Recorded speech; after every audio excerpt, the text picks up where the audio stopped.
তোর শ্বশুর বাড়ির লোকেরা তোকে অপয়া বলে ঘর থেকে বাইরে বার করে দিল।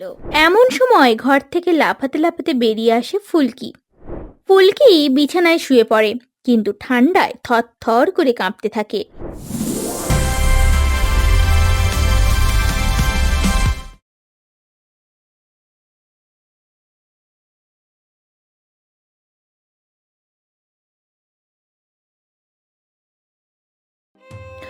মদনপুর গ্রামে বসবাস করত এক বয়স্ক দিদা।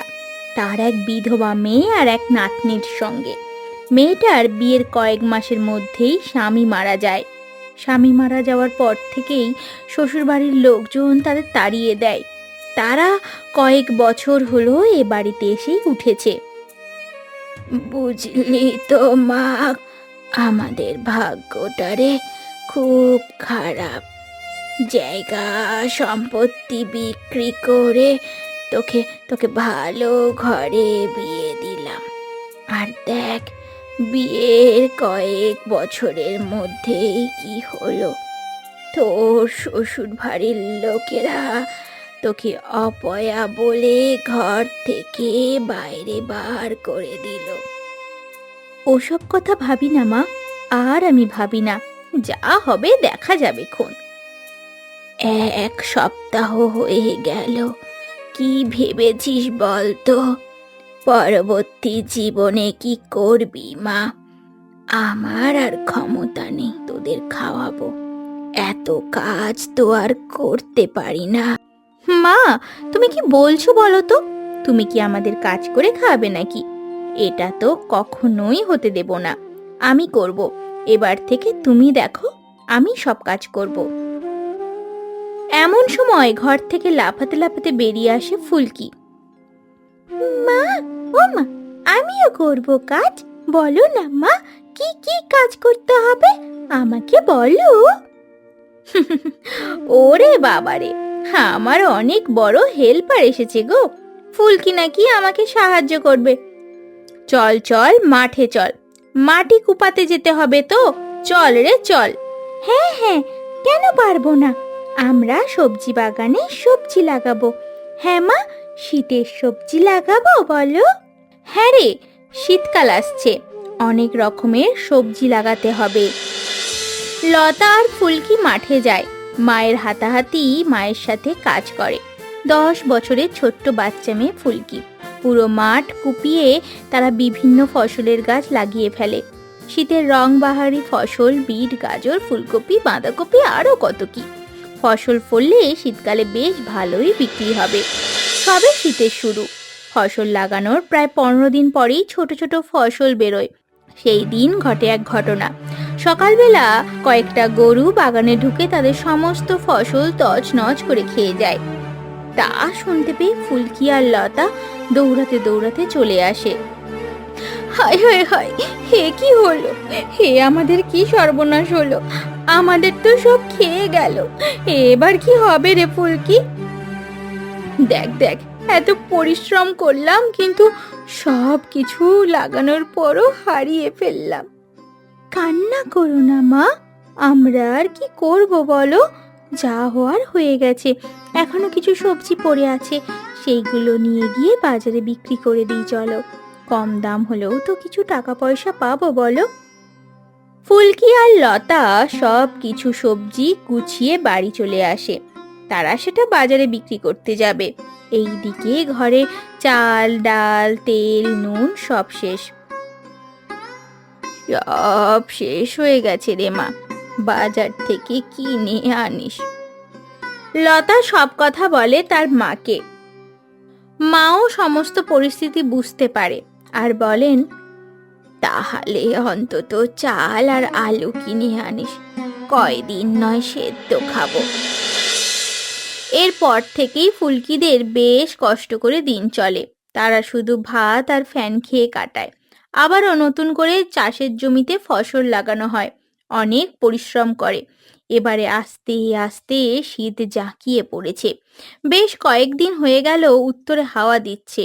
রাতের বেলায় ভাঙা ঘরে শুয়ে ছেঁড়া কাঁথার ভেতরে বসে ফুলকি থরথর করে কাঁপতে থাকে।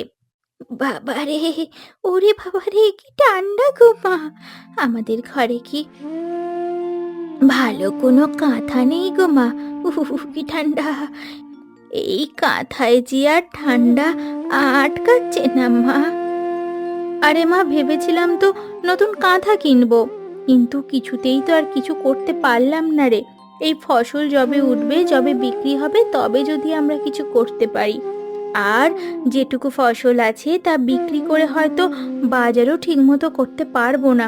তুই শুয়ে পড় তো, শুয়ে পড়, তাহলে দেখবি কম ঠান্ডা লাগবে। ফুলকি বিছানায় শুয়ে পড়ে, কিন্তু ঠান্ডায় থরথর করে কাঁপতে থাকে।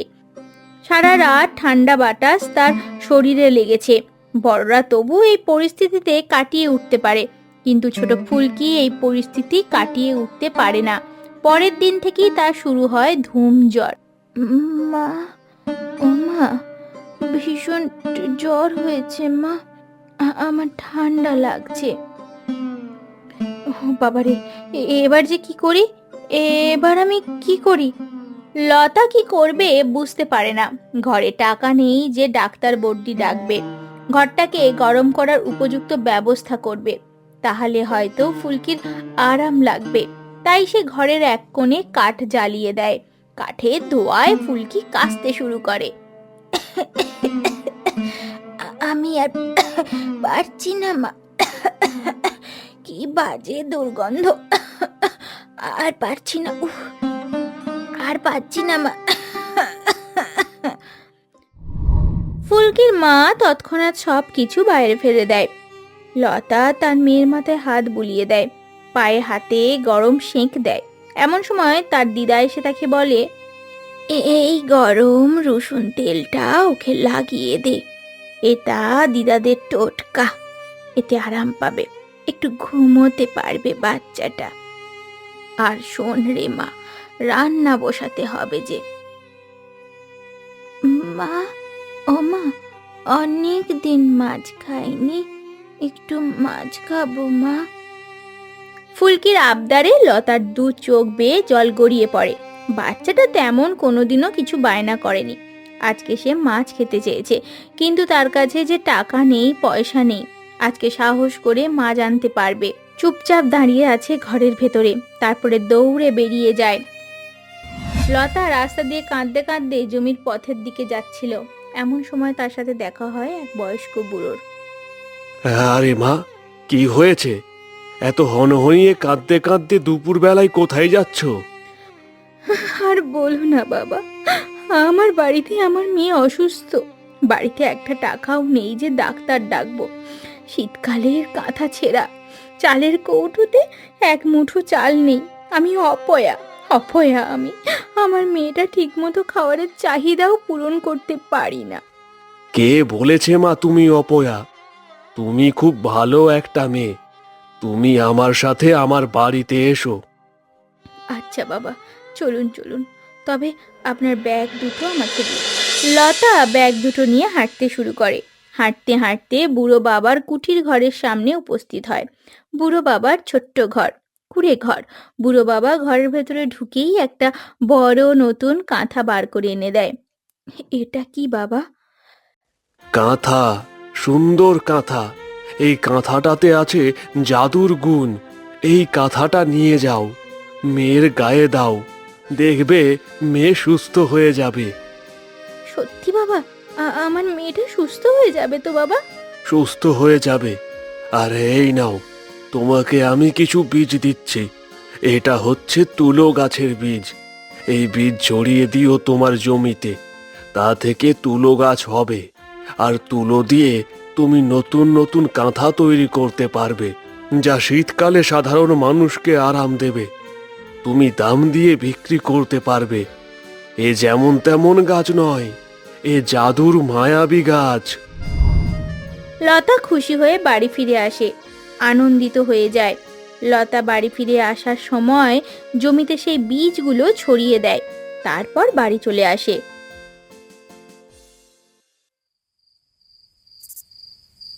এই কাঁথাটা গায়ে দে মা, দেখবি তুই খুব তাড়াতাড়ি সুস্থ হয়ে যাবি। সত্যি বলছো মা? খুব কষ্ট হচ্ছে মা, খুব কষ্ট হচ্ছে। আমি সত্যি বলছি বাছা। লতা ফুলকির গায়ের কাঁথাটা চাপিয়ে দেয়। ফুলকি আরাম পায়। সারা রাত ফুলকি ওই কাঁথার তলায় শুয়ে থাকে। পরের দিন সকালবেলায় ফুলকি বলে, আমি আমি সুস্থ হয়ে গেছি মা, দেখো আমি সুস্থ হয়ে গেছি। আমি একটু জমির দিক থেকে ঘুরে আসছি মা। ফুলকি দৌড়ে বেরিয়ে যায় জমিতে। জমিতে গিয়ে দেখে জমিতে বড় বড় তুলোর গাছ হয়ে আছে, আর সেখান থেকে তুলো সারা জমিতে ছড়িয়ে পড়ে আছে। দৌড়াতে দৌড়াতে ফুলকি ফিরে আসে। আশ্চর্য কাণ্ড মা, আশ্চর্য কাণ্ড! জমিতে জমিতে এত বড় বড় গাছ, তার থেকে গাছের নিচে তুলো পড়ে আছে মা, তুলো পড়ে আছে। ফুলকির মা আর দিদা তো পুরো অবাক হয়ে তাকিয়ে থাকে তার দিকে। এটা কি করে সম্ভব? এটা তো অসম্ভব ব্যাপার। চল না, চল তো দেখি। দাঁড়া দাঁড়া, দুটো বস্তা নিয়ে নি। তিনজনে মিলে আবার জমির দিকে দৌড়ে যায়। জমিতে গিয়ে দেখে চারিদিকে সাদা তুলোয় ভর্তি হয়ে আছে। তারা দুজনে খুব আনন্দিত হয়। কি মজা, কি মজা! সত্যিই তো মায়াবী গাছ। দাদু বলেছিল আমরা তাড়াতাড়ি তুলো কুড়িয়ে ফেলি। একদম একদম, চল তাড়াতাড়ি তুলো কুড়িয়ে ফেলি, আর সেই তুলো দিয়ে নতুন কাঁথা তৈরি করব আর বিক্রিও করব। তিনজনে মিলে অনেক তুলো কুড়িয়ে ফেলে। বস্তায় করে তারা বাড়ি নিয়ে আসে। তারা বাড়িতে এসে দিন রাত এক করে কাঁথা তৈরি করে। 4টে কাঁথা তৈরি হয়ে যায়। দিনের পর দিন লতা সেই কাঁথা বাজারে বিক্রি করতে যায়। কাঁথা নাও কাঁথা, তুলোর তৈরি নরম কাঁথা। এই কাঁথা গায়ে দিলে শীত আটকাবে, কোনো অসুখ বিসুখ হবে না গো। কাঁথা নাও কাঁথা। লতার কাঁথা বিক্রি হয়ে যায় ঝটপট। লতা সেই টাকা দিয়ে বড় মাছ আর সংসারের যাবতীয় দরকারি জিনিস কিনে বাড়ি ফেরে। তা দেখে বুড়ি দিদা খুশি হয়ে যায়। ভালো ভালো হয়েছে, আমাদের আর ফিরে তাকাতে হবে না রে মা। বাগানের ভালো সবজিও হচ্ছে দেখছি। সবজি গাছের আশেপাশে এই তুলো গাছ সারা বছর বেশ ভালো করে তুলো দেবে। হ্যাঁ গো মা, সেটাই তো দেখছি, ভালো তুলো পাবো। এমন সময় তাদের ঘরের ভেতর থেকে ফুলকি বেরিয়ে আসে আর বলে, তাহলে মা এই ছেঁড়া কাঁথাটা নিয়ে কি করব? ফেলে দিই? একদম না মা, ঘরে রেখে দাও। এই ছেঁড়া কাঁথার জন্যই আমরা এত সুন্দর একটা জীবিকার পথ পেলাম, আর এই কাঁথা আমাদের অনেক সাহায্য করেছে। এই কাঁথা চিরদিন আমাদের সঙ্গেই থাকবে।